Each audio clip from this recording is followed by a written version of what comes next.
ഉൾപ്പെടുന്ന കാലാവസ്ഥ മേഖല ഏതാ? അറിയോ? ഉഷ്ണമേഖലയാണ്. അപ്പൊ കേരളം ഉൾപ്പെടുന്ന കാലാവസ്ഥ മേഖലയാണ് ഇത് ഉഷ്ണമേഖല. അപ്പൊ കേരളം ഉൾപ്പെടുന്ന കാലാവസ്ഥ മേഖല ഏതാ? ഉഷ്ണമേഖലയാണ്. ഇനി കേരളത്തിൽ 4 തരം കാലാവസ്ഥകളാണ് അനുഭവപ്പെടുന്നത്. ഏതൊക്കെയാ? ഉം,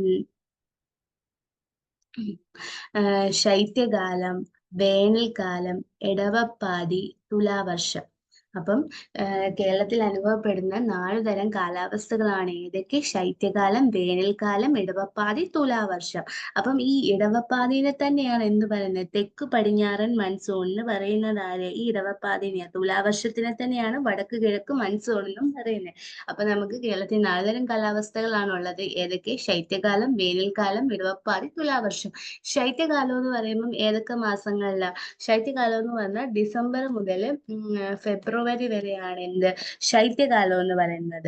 പിന്നെ ശൈത്യകാലം മീൻസ് വിന്റർ സീസൺ, അതായത് മഞ്ഞുകാലത്തിനാണ് ശൈത്യകാലം എന്ന് പറയുന്നത്. അപ്പൊ ശൈത്യകാലം ഉള്ളത് ഡിസംബർ തൊട്ട് ഫെബ്രുവരി വരെയാണ് എന്ത്? ശൈത്യകാലം എന്ന് പറയുന്നത്. ഇനി വേനൽക്കാലം. വേനൽക്കാലം അറിയാലോ, സമ്മർ സീസൺ. സമ്മർ സീസൺ എവിടെ? മാർച്ച് തൊട്ട് മെയ് വരെയാണ് എന്ത്? വേനൽക്കാലം എന്ന് പറയുന്നത്. ഇനി ഇടവപ്പാതിയെ തന്നെ പറയുന്നതാണ് എന്ത്? തെക്ക് പടിഞ്ഞാറൻ മൺസൂൺ. അപ്പൊ തെക്ക് പടിഞ്ഞാറൻ മൺസൂണിന്റെ സീസൺ ആണ് ഇപ്പൊ നടന്നുകൊണ്ടിരിക്കുന്നത്. ഏത് മൺസൂൺ? ഇപ്പൊ നടക്കുന്നത് തെക്ക് പടിഞ്ഞാറൻ മൺസൂൺ ആണ്. ഇപ്പൊ അതായത് മാസം ഏതാ? ജൂൺ തൊട്ട് സെപ്റ്റംബർ വരെ.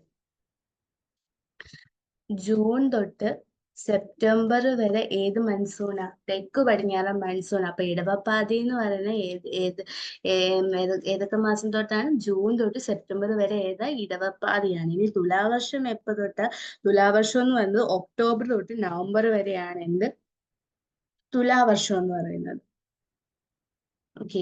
അപ്പം കേരളം ഉൾപ്പെടുന്ന കാലാവസ്ഥ മേഖലയാണ് ഏത്? ഉഷ്ണമേഖല. കേരളത്തിൽ 4 തരം കാലാവസ്ഥകളാണുള്ളത്. ഏതൊക്കെയാണ്? ശൈത്യകാലം, വേനൽക്കാലം, ഇടവപ്പാതി, തുലാവർഷം. ശൈത്യകാലം ഏത് മാസത്തെ? ഡിസംബർ മുതൽ ഫെബ്രുവരി വരെയാണ് ശൈത്യകാലം. വേനൽക്കാലം എന്ന് പറഞ്ഞാൽ മാർച്ച് തൊട്ട് മെയ് വരെ.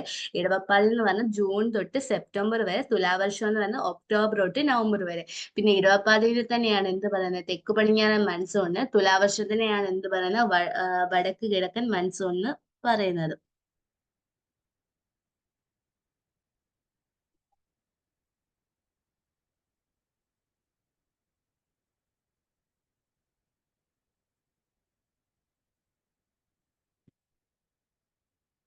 ഇനി മൺസൂണിന്റെ കവാടം എന്നറിയപ്പെടുന്ന സംസ്ഥാനമാണ് ഏത്? ഏതാ മൺസൂണിന്റെ കവാടം എന്നറിയപ്പെടുന്ന സംസ്ഥാനം ഏതാ? കേരളയാണ്. അപ്പൊ കേരളയാണ് മൺസൂണിന്റെ കവാടം എന്നറിയപ്പെടുന്ന സംസ്ഥാനം. അപ്പം മൺസൂണിന്റെ കവാടം എന്നറിയപ്പെടുന്ന സംസ്ഥാനമാണ് ഇത്, കേരളം. ഇനി മൺസൂൺ എന്ന വാക്കിന്റെ ഉൽപ്പത്തി ഏത് ഭാഷയിൽ നിന്നാ?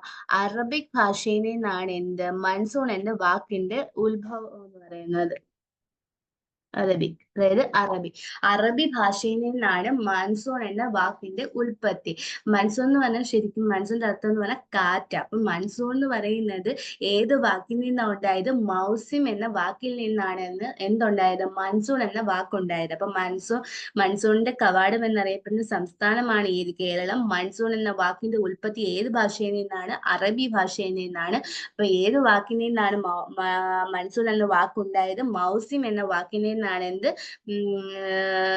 മൺസൂൺ ഉണ്ടായത്. ഓക്കെ.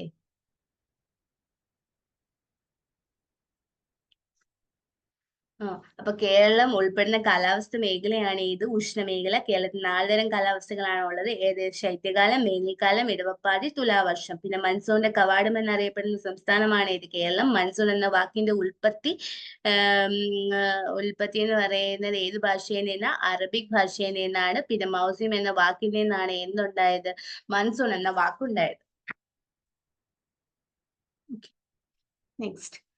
ഞാൻ പറഞ്ഞല്ലോ, മൺസൂൺ എന്ന് പറഞ്ഞ കാറ്റാണ്. മൺസൂണിന്റെ മീനിങ് എന്ന് പറഞ്ഞാൽ കാറ്റ്. അപ്പൊ മൺസൂൺ കാറ്റുകളുടെ ഗതിമാറ്റം ആദ്യമായി നിരീക്ഷിച്ച ഗ്രീക്ക് നാവികൻ. ഓക്കെ. അപ്പൊ മൺസൂൺ കാറ്റിന്റെ ഗതിമാറ്റം ആദ്യമായിട്ട് നിരീക്ഷിച്ച ഗ്രീക്ക് നാവികൻ ആരാ? ഹിപ്പാലസ്. ആര്? ഹിപ്പാലസ്. ഹിപ്പാലസ് ആണ് മൺസൂൺ കാറ്റുകളുടെ ഗതിമാറ്റം ആദ്യമായി നിരീക്ഷിച്ചത്. ആര്? ഹിപ്പാലസ്. ഹിപ്പാലസ് ആണ് ആദ്യമായിട്ട് മൺസൂൺ കാറ്റുകളുടെ ഗതിമാറ്റം നിരീക്ഷിച്ചത്.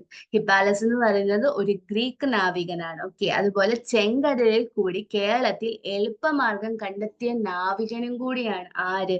ഹിപ്പാലസ്. അപ്പൊ ഹിപ്പാലസ് തന്നെയാണ് എന്ത്? ചെങ്കടലിൽ കൂടി കേരളത്തിൽ എളുപ്പമാർഗം കണ്ടെത്തിയ നാവികൻ എന്ന് പറയുന്നത്. അപ്പൊ ചെങ്കടലിൽ കൂടി കേരളത്തിലോട്ട് എളുപ്പമാർഗം കണ്ടെത്തിയ നാവികനാണ്? ഹിപ്പാലസ് തന്നെയാണ്. ഇനി ഹിപ്പാലസ് ഇന്ത്യയിൽ എത്തിയ വർഷം എന്ന് പറയുന്നത് ഏത്? AD 45-നാണ് ഹിപ്പാലസ് ഇന്ത്യയിൽ വന്നത്. ഇനി ഹിപ്പാലസ് കാറ്റ് എന്നറിയപ്പെടുന്നത് ഏത് കാറ്റിനെയാണ്? ഹിപ്പാലസ് കാറ്റ് എന്നറിയപ്പെടുന്നത് തെക്ക് പടിഞ്ഞാറൻ മൺസൂൺ. തെക്ക് പടിഞ്ഞാറൻ മൺസൂണിനെയാണ് എന്ത്? ഹിപ്പാലസ് കാറ്റ് എന്നറിയപ്പെടുന്നത്. അപ്പൊ മൺസൂൺ കാറ്റുകളുടെ ഗതിമാറ്റം ആദ്യമായി നിരീക്ഷിച്ച ഗ്രീക്ക് നാവികനാണ് ആര്? ഹിപ്പാലസ്. അതുപോലെ ചെങ്കടലിൽ കൂടി കേരളത്തിൽ എളുപ്പമാർഗം കണ്ടെത്തിയ നാവികനും കൂടിയാണ് ആര്? ഹിപ്പാലസ്. ഹിപ്പാലസ് ഇന്ത്യയിൽ എത്തിയ വർഷം എന്ന് പറയുന്നത് AD 45. പിന്നെ അതുപോലെ തെക്ക് പടിഞ്ഞാറൻ മൺസൂണിനെയാണ് എന്ത് പറയുന്നത്? ഹിപ്പാലസ് കാറ്റ് എന്നറിയപ്പെടുന്നത്.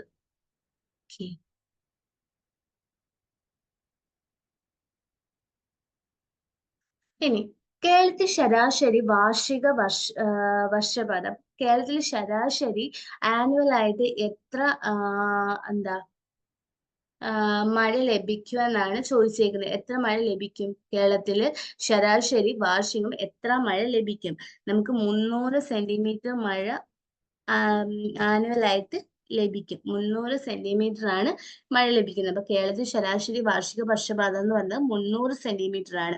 പിന്നെ കേരളത്തിലെ ഏറ്റവും കൂടുതൽ മഴ ലഭിക്കുന്നത് ഏത് മൺസൂൺ കാലത്താണ്? ഇടവപ്പാതി സമയത്താണ് എന്ത്? കേരളത്തിൽ ഏറ്റവും കൂടുതൽ മഴ ലഭിക്കുന്നത്. അപ്പൊ ഇടവപ്പാതിനെ തന്നെയാണ് എന്ത് പറയുന്നത്? തെക്കു പടിഞ്ഞാറൻ മൺസൂൺ. അതുപോലെ കാലവർഷം എന്നൊക്കെ പറയുന്നത് ഏതിനെയാ? തെക്കു പടിഞ്ഞാറൻ മൺസൂണിനെയാണ് എന്ത് പറയുന്നത്? തെക്കു പടിഞ്ഞാറൻ മൺസൂണിനെ തന്നെയാണ് ഇടവപ്പാതി, കാലവർഷം എന്നൊക്കെ പറയുന്നത്. അപ്പൊ കേരളത്തിലെ ഏറ്റവും കൂടുതൽ മഴ ലഭിക്കുന്നത് ഏത് കാലഘട്ടത്തില്? തെക്കു പടിഞ്ഞാറൻ മൺസൂണിന്റെ സമയത്താണ് കേരളത്തിൽ ഏറ്റവും കൂടുതൽ മഴ ലഭിക്കുന്നത്. അതുപോലെ കേരളത്തിൽ ഇടവപ്പാതി കാലത്ത് ലഭിക്കുന്ന ശരാശരി മഴ എത്രയാണ്? 200 സെന്റിമീറ്റർ ആണ്. ആനുവൽ ആയിട്ട് നമുക്ക് 300 കിട്ടും. ഇടവപ്പാതി സമയത്ത് എത്ര കിട്ടും? 200 സെന്റിമീറ്ററും കിട്ടും. അപ്പൊ മനസ്സിലായല്ലേ? ഏറ്റവും കൂടുതൽ മഴ ലഭിക്കുന്നത് ഏത് കാലത്താണ്? ഇടവപ്പാതിയിലാണ് നമുക്ക് ഏറ്റവും കൂടുതൽ മഴ ലഭിക്കുന്നത്. ഓക്കെ, ഇനി കേരളത്തിൽ പെട്ടെന്നുള്ളതും കനത്തതുമായ ഇടിമിന്നലിനും മേഘസ്ഫോടനത്തിനും വെള്ളപ്പൊക്കത്തിനും കാരണമായ മേഘങ്ങളാണ് ഏത്? ക്യൂമിലോ നിംബസ്. അതായത് കേരളത്തില് പെട്ടെന്നുള്ള കനത്ത മഴയ്ക്കും ഇടിമിന്നലിനും പിന്നെ മേഘത്തിന്റെ സ്ഫോടനത്തിനും അതുപോലെ വെള്ളപ്പൊക്കത്തിനും കാരണമായ മേഘമാണ് ഏത്? ക്യൂമിലോ നിംബസ്. ഇതെല്ലാവരും ഒന്ന് ഓർത്ത് വെച്ചോണം. ഇപ്പൊ കേരളത്തിൽ പെട്ടെന്നുള്ളതും കനത്തതുമായ ഇടിമിന്നലിനും മേഘസ്ഫോടനത്തിനും വെള്ളപ്പൊക്കത്തിനും കാരണമാകുന്ന മേഘങ്ങളാണ് ഇത്? ക്യൂമുലോ നിംബസ്. ഇപ്പൊ കേരളത്തിൽ ശരാശരി വാർഷിക വർഷപാതം എന്ന് പറഞ്ഞാൽ 300 സെന്റിമീറ്റർ ആണ്. പിന്നെ കേരളത്തിൽ ഏറ്റവും കൂടുതൽ മഴ ലഭിക്കുന്നത് ഏത് കാലഘട്ടത്തിലാണ്? ഇടവപ്പാതി അല്ലെ? ഇടവപ്പാതിയിലാണ്. ഇടവപ്പാതിക്ക് മറ്റൊരു പേരാണ് എന്ത്? കാലവർഷം. അതിനെ തന്നെയാണ് തെക്ക് പടിഞ്ഞാറൻ മൺസൂൺ എന്നും പറയുന്നത്. അപ്പൊ ഈ തെക്ക് പടിഞ്ഞാറൻ മൺസൂണിന്റെ ശരാശരി മഴയെന്ന് പറഞ്ഞാൽ എത്ര? 200 സെന്റിമീറ്റർ. ആ സമയത്ത് നമുക്ക് 200 സെന്റിമീറ്റർ മഴ നമുക്ക് കിട്ടും. അപ്പൊ കേരളത്തിൽ ഇടവപ്പാതി കാലത്താണ് ഏറ്റവും കൂടുതൽ മഴ ലഭിക്കുന്നത്. ഓക്കെ, എത്ര സെന്റിമീറ്റർ കിട്ടും? 200 സെന്റിമീറ്റർ കിട്ടും. പിന്നെ കേരളത്തിൽ പെട്ടെന്നുള്ളതും കനത്തതുമായ ഇടിമിന്നലിനും മേഘസ്ഫോടനത്തിനും വെള്ളപ്പൊക്കത്തിനും കാരണമായ മേഘങ്ങളാണ് ഏത്? ക്യൂമുലോ നിംബസ്.